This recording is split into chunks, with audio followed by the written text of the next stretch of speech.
दिल्ली में विधानसभा में नेता विपक्ष होंगी आतिशी। आप विधायक दल की बैठक में हुआ फैसला। विधायक दल की बैठक में अरविंद केजरीवाल भी मौजूद रहे। कल से दिल्ली विधानसभा का सत्र हो रहा है शुरू।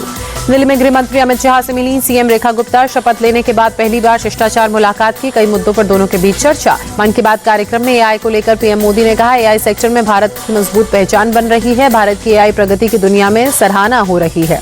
मोदी ने कहा, नई तकनीक अपनाने में भारत पीछे नहीं। एआई टूल्स से कई कमाल के काम हो रहे हैं। दैनिक जीवन में एआई का उपयोग लगातार बढ़ रहा है। पीएम मोदी बोले, 8 मार्च को नारी शक्ति वंदन का दिन। नारी शक्ति ने देश को समृद्ध और संपन्न किया। महिला दिवस पर नई पहल की शुरुआत करेंगे पीएम। बोले, महिला दिवस पर नई पहल करने जा रहा हूं। एक दिन के लिए मेरा सोशल मीडिया अकाउंट नारी शक्ति को समर्पित। मन की बात में पीएम मोदी ने देश में तेजी से बढ़ते मोटापे की समस्या का जिक्र कर कहा, मोटापे की समस्या से निपटना होगा। देश में ये समस्या तेजी से बढ़ रही है। पीएम मोदी बोले, हर 8 में से 1 व्यक्ति को मोटापे की परेशानी। मोटापे से बचने के लिए 10% तेल कम खाएं।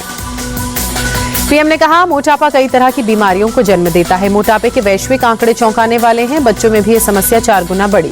मन की बात कार्यक्रम में पीएम मोदी ने बोर्ड परीक्षाओं की शुभकामनाएं देते हुए कहा, तनाव मुक्त होकर सभी छात्र बोर्ड की परीक्षा दें। हरिद्वार में सीएम पुष्कर सिंह धामी ने मन की बात कार्यक्रम सुना। धामी के साथ कई नेता और कार्यकर्ताओं ने भी कार्यक्रम सुना। दिल्ली में जेपी नड्डा ने मन की बात कार्यक्रम सुना। सीएम रेखा गुप्ता और दिल्ली बीजेपी अध्यक्ष वीरेंद्र सचदेवा भी मौजूद रहे। लखनऊ में डिप्टी सीएम ब्रजेश पाठक ने मन की बात कार्यक्रम सुना। इस दौरान ब्रजेश पाठक के साथ कई स्थानीय नेता भी मौजूद रहे। दिल्ली के मंत्री मनजिंदर सिंह सिरसा ने मन की बात कार्यक्रम को सुना। सिरसा के कई स्थानीय नेता भी मौजूद रहे।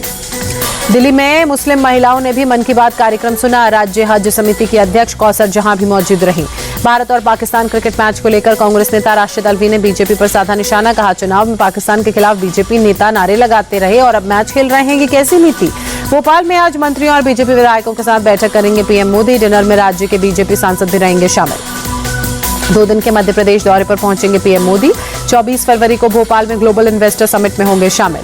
भोपाल में कल से शुरू हो रहे 2 दिवसीय ग्लोबल इन्वेस्टर समिट की तैयारियां लगभग पूरी। बड़े तालाब के तट पर मेजबानी के लिए टेंट सिटी बनकर तैयार। भव्य नजारा ड्रोन में हुआ कैद।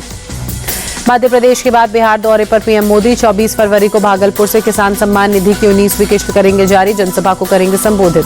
पीएम मोदी के बिहार दौरे को लेकर दरभंगा में उप मुख्यमंत्री सम्राट चौधरी का बयान। कहा, किसानों की समृद्धि के लिए 19वीं किश्त जारी करेंगे पीएम। मखाना बोर्ड के निर्माण के लिए दी बधाई। पीएम मोदी के बिहार दौरे पर आरजेडी नेता तेजस्वी यादव ने कहा, इन लोगों को बिहार के विकास से कोई मतलब नहीं है, सिर्फ सत्ता के लिए दौरा कर रहे हैं। पटना पहुंचे कृषि मंत्री शिवराज सिंह चौहान ने तेजस्वी यादव पर साधा निशाना। कहा, पीएम मोदी एमपी, बिहार और असम का दौरा कर रहे हैं। वहां चुनाव नहीं, बंगले में नहीं, पीएम मोदी जनता के बीच रहते हैं। केंद्रीय मंत्री शिवराज सिंह चौहान ने जानकारी देते हुए कहा, पीएम मोदी बिहार के दरभंगा में किसानों के खाते में राशि डालेंगे। मखाना का उत्पादन बढ़ाने के लिए मखाना बोर्ड का किया जा रहा है गठन। भागलपुर से ही अपने 2 दिवसीय असम दौरे के लिए रवाना होंगे पीएम। वर्ल्ड रिकॉर्ड बनाने वाले झुमोइर बिंदनी नृत्य कार्यक्रम में लेंगे हिस्सा। 25 फरवरी को एडवांटेज असम 2.0 समिट का उद्घाटन करेंगे पीएम। खानापारा पशु चिकित्सा कॉलेज मैदान में तैयारियां जारी। 28 फरवरी को तमिलनाडु के दौरे पर पीएम रहेंगे। रामेश्वरम में पंबन पुल का उद्घाटन करेंगे।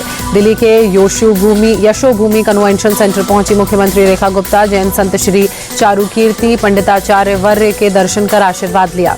नीतीश कुमार के बेटे निशांत कुमार ने राजनीति में आने की अटकलें तेज हुई। पटना में जेडीयू दफ्तर के बाहर समर्थकों ने लगाए पोस्टर। लिखा, बिहार करे पुकार, आइए निशांत कुमार। इसी साल अक्टूबर नवंबर में होना है विधानसभा का चुनाव। तेजस्वी यादव के बिहार में सरकार बनाने के दावे पर केंद्रीय मंत्री गिरिराज सिंह ने कहा, उनको ख्याली पुलाव पकाने से कौन रोक सकता है। गिरिराज सिंह ने कहा, जनता को सरकार चुननी है और बिहार की जनता सजग है। लालू राज अब कभी आएगा नहीं। आरजेडी नेता तेजस्वी यादव ने कहा, सरकार जब चाहे चुनाव कराए, हम तैयार हैं। जनता इस बार हमें मौका देगी। दरभंगा में केंद्रीय मंत्री शिवराज सिंह चौहान ने राष्ट्रीय मखाना अनुसंधान केंद्र का दौरा किया। मखाना किसानों से मुलाकात की। बिहार के उप मुख्यमंत्री सम्राट चौधरी भी मौजूद रहे। केंद्र सरकार और किसान संगठनों के बीच चंडीगढ़ में हुई मीटिंग। केंद्रीय कृषि मंत्री शिवराज सिंह चौहान ने अच्छी बातचीत बताया। सरकार से बातचीत को किसान संगठनों ने पॉजिटिव चर्चा की तरह लिया। 19 मार्च को होगी अगली बैठक। छत्तीसगढ़ में पंचायत चुनाव के लिए मतदान जारी। कुरिया जिले में मतदान केंद्रों पर वोटरों की लंबी कतार। Army chief general Upendra Dwivedi France की 5 दिवसीय यात्रा के लिए रवाना। दोनों देशों के बीच रक्षा सहयोग को मजबूत करने पर होगा जोर। महाराष्ट्र और कर्नाटक के बीच भाषा को लेकर फिर से विवाद। दोनों राज्यों ने एक दूसरे के लिए बस सेवाएं बंद की। पीएम पश्चिम बंगाल के नेता प्रतिपक्ष शुवेंदु अधिकारी का बयान, बोले महाकुंभ का अपमान हिंदुस्तान नहीं सहेगा, वहां अच्छी व्यवस्थाएं की गई हैं। शुवेंदु अधिकारी ने कहा, पिछले 5 हफ्तों से महाकुंभ में काम करने वाले सफाई कर्मियों, पुलिसकर्मियों और नगर निगम से जुड़े लोगों को नमन करना चाहिए। बंगलुरु में कांग्रेस वर्कर हैदर अली की हत्या, शनिवार रविवार के दरमियानी रात अज्ञात बदमाशों ने धारदार हथियार से हमला कर मौत के घाट उतारा। शांतिनगर से कांग्रेस विधायक एनए हारिस की करीबी हैं हैदर अली। केस दर्ज कर आरोपियों की तलाश में पुलिस जुटी। आईसीसी चैंपियंस ट्रॉफी में आज भारत पाकिस्तान के बीच महामुकाबला, दोपहर 2:30 बजे से दुबई के इंटरनेशनल स्टेडियम में भिड़ेंगी दोनों टीमें। वाराणसी में टीम इंडिया की जीत के लिए विशेष हवन पूजन।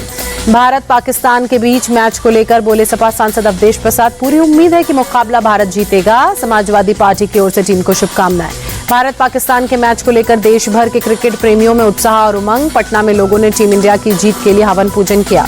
क्रिकेटर मोहम्मद शमी के भाई ने मुरादाबाद में भारत की जीत की प्रार्थना की। परिवार ने दूसरे सदस्यों ने भी टीम की जीत और शमी के शानदार प्रदर्शन की मांग के लिए दुआ मांगी।